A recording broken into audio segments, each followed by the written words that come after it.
Okusooka abaana bano be mulaba nyimiridde nabo bonna bamulekwa bammwe kubanga omugenzi Paulo Kafeero Mukama amuwummuze mirembe yali muntu w'abantu bonna yalina omukwano mungi ku buli muntu yenna ate nga tasosola kale abaana bano bagenda kweyanjula omu ku omu ku ki nooza mulaba fotokopi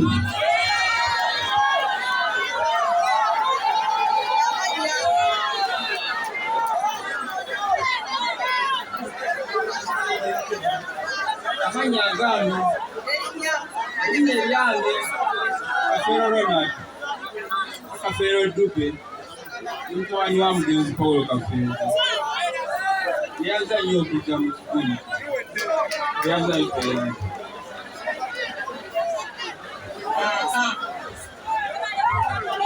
amanya gange nze nagawa Elizabeth muwala w'omugenzi Kafeero mbeebaziza nnyo mwenna mwebale kujja tweyanziza empisa za ssenga azirina abantu beeka mwebale kujja bannaaye nsaba mpulire kalulu ka muzeeyi nze Kafeero Swaziniga amanya ago ge muwulira Swazi Dube omugenzi yayagalanga nnyo abantu abo bazannyi ba firimu omulala yali muyimbi nga ye ate nga Lucky Dube mukwano gwe nnyo kati abaana bano yagabongerangako era ne gabakalirako oli taata weeyandize nze nkumbira nze wasati wansi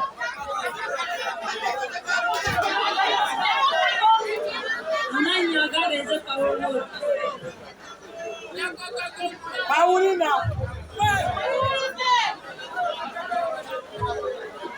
bannange mwebale kujja mwebale kulekayo byonna ne musalawo mujje mu kivulu ky'omugenzi Principal Job Kafeero amanya gange nze Kafeero Mark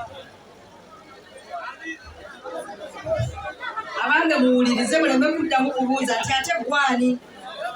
abantu beeyanjula mu lwantu amanya gange nze Kafeero Junior